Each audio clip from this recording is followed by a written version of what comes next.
Breaking news! Japan B-League mas pinapriority ng kunin ang mga mas matatangkad na imports mula sa China at Mongolia. Bad news! Malaki ang epekto nito sa mga Pinoy na gustong pumasok at nangarap na makalaro sa B-League dahil iisnabe na pala ang mga Pinoy. Ang update na ito ay sinabi ng mga Japanese sources mula sa B-League matapos i-anunsyo nito na magkakaroon raw sila ng makabagong strategiya at remodeling dahil sa paniniwala ng mga Hapon sila ang second best league sa buong mundo sunod sa NBA. Kaya ganun na lamang ang pagpapaganda nila. PBA, ano na? Mukhang tataobin pa nga tayo ng MPBL eh. Huwag na kasing kuripot. Bago ang lahat, ikikredit ko ang impormasyon na to kay Snowbadwa at sa kuliglig niya. May nakausap kasi silang isang Japanese insider at sakto isinapubliko nga doon ng Japanese B-League Commissioner ang mga makabagong techniques para lumakas ang liga nila. At ang mga planong to na siyang isasagawa na agad sa mga susunod na buwan ay lubhang makakaapekto sa mga Pinoy na gusto maglaro sa B-League. Ang priority ng B-League ngayon ay yung mga players mula sa China na may posisyon na power forward at sentro. Ang tanong, bakit nga ba Mongolia at China lang ang nasa priority lane ng B-League? Di ba noon Pilipinas yun?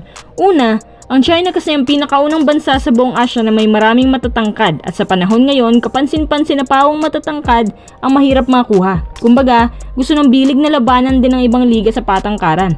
Height is might daw, di ba? Kaya nga ang laki ng talent nila kay Soto. Pangalawa, China ang nilapitan nila dahil ang China din ay lumalapit sa Japan B-League para i-market or i-endorso ang CBA sa kanilang bansa. Kino-coverage na rin ngayon ng CBA ang B-League sa kanilang mga networks at telebisyon para makapanood din ng ibang Chinese sa B-League games at nang sa ganun magkaroon ang China ng good relationship sa Japan when it comes to basketball. In the future, magkaroon sila ng rebuilding sa pagtutulungan. Pangatlo, bumangon din sa FIBA rankings ang China habang tayo bumaba at natalo pa tayo ng maraming games sa recent window. Ang hindi alam ng mga Pinoy na kaya lang naman sila kinukuha dahil sa fan base. Yun lang yun. Kung gugustuhin nila, pwede naman silang kumuha sa ibang bansa na may mataas na average points at efficiency rate. Pero bakit ang mga Pinoy pa talaga kahit 6 flat lang? Well, hindi ko naman sinasabi na hindi ba talaga kukuha ng mga Pinoy ang B-League. Sa mga kaplanuhan ng B-League, halos 20% na lang ang chance ng mga Pinoy na makapaglaro sa kanila. Ganyan kasaklap. Lalo na dun sa mga Pinoy na naglalaro sa posisyon ng shooting guard or point guard. Kahit nga small forward, malabo pang tanggapin. Usap-usapan din pala sa B-League na magkakaroon din daw ng rookie draft implementation na first time mangyayari sa kanilang basketball history. Ang B-League din ngayon ay magtatayo ng sariling palaruan ng up to 7 arenas.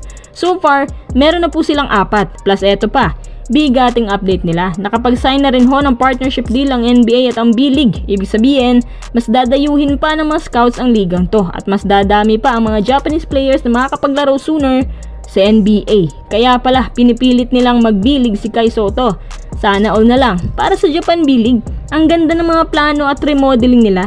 Ayoko nang ikumpara ang liga natin sa Pinas kasi mapapahiya lang tayo sa kanila. Buti pa ang B-League, pero dun pala sa sinabi nila na sila daw ang pangalawang best league sa buong mundo, I beg to disagree lang po. Huwag kayong magagalit kasi English yan. Pero para sa akin kasi, ang Euroleagues pa rin ang second best league sa buong mundo. Kung isa kayo sa mga nanonood ng Eurobasket, maintindihan mo ang sinasabi ko na wala nang maraming paliwanag at eme.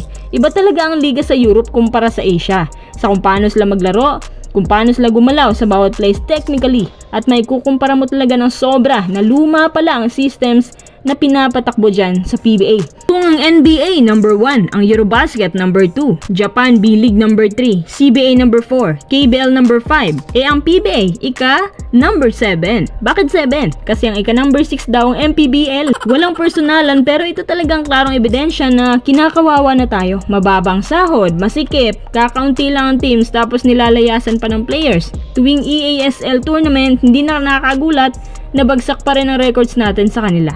Ano masabi niyo dito mga quiz?